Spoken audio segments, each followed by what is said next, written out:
Let me start this video with a simple question for you.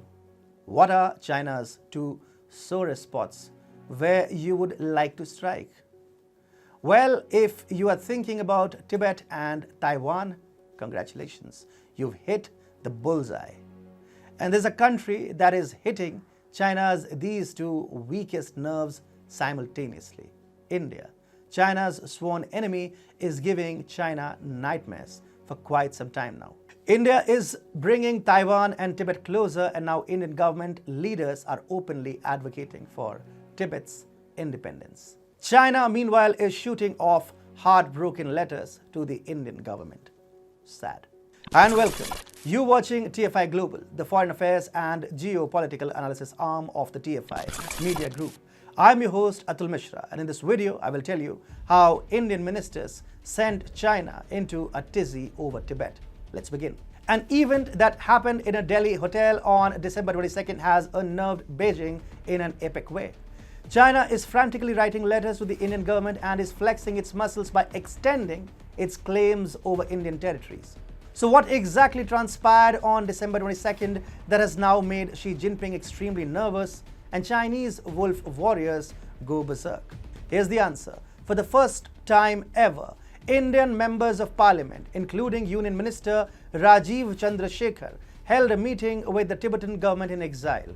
BJP leaders Maneka Gandhi and KC Ramamurthy also attended the dinner hosted by Tibetan officials. Let me tell you, this is a tectonic shift in India's foreign policy, as per government guidelines previously made citing bilateral ties with China. Indian officials, ministers and diplomats are barred from attending events hosted by Tibetans in India. However, what happened on December 22nd was enough to send Chinese officials into a commotion. So China fired back by writing letters to Indian MPs. Interestingly, it was for the first time that any foreign diplomat had written to any Indian member of parliament in an official capacity. The Chinese embassy in New Delhi expressed its concern over their participation and asked them to refrain from providing support to the Tibetan independence forces.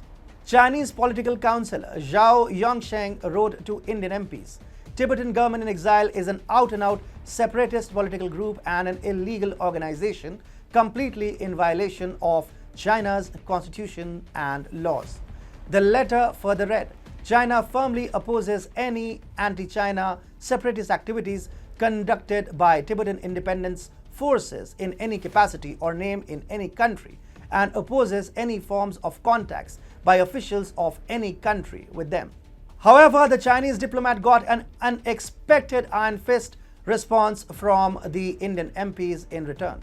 One MP squarely denied accepting Tibet as a part of China. Sujit Kumar, MP from a government-aligned party, responded, who is the political counselor at the Chinese embassy, to write to a member of Parliament of India, the largest democracy. How dare you send letters to Indian MPs? I think the Ministry of External Affairs should take action. Kumar, who is also the convener of the All-Party Indian Parliamentary Forum for Tibet, added, "Personally speaking, I don't consider Tibet to be a part of China. That is separate because the government of India's official policy is different." This stern response from the Indian MPs makes it vehemently clear that the Modi administration is fully backing these Tibet sympathizers in the Indian parliament. PM Modi himself is a big admirer of Tibetan culture, and he had himself set the paper dragon on fire last year when he greeted Dalai Lama on his 86th birthday for the first time after assuming the Prime Minister office. And not just that, India is also bringing China's two arch enemies, Tibet and Taiwan, closer. A series of diplomatic interactions between the two sides has now raised hopes of better Tibet-Taiwan relations. Even at the top level, Tibetan spiritual leader, the Dalai Lama, and Taiwanese President Tsai Ing-wen have started interacting with each other, which is bringing Taiwan-Tibet relations into the limelight. Much to China's chagrin, India is acting as a linking bridge between the two sworn rivals of China. But except for releasing propaganda videos and renaming some of the Indian cities with Mandarin characters, there is little that China can do to avenge its humiliation.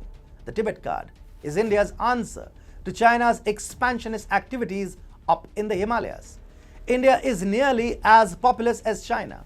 India's economic growth has already outpaced that of China. India is rising, China is sinking. But silly Chinese wolf warriors still chose to make an enemy out of India. Now, it's payback time.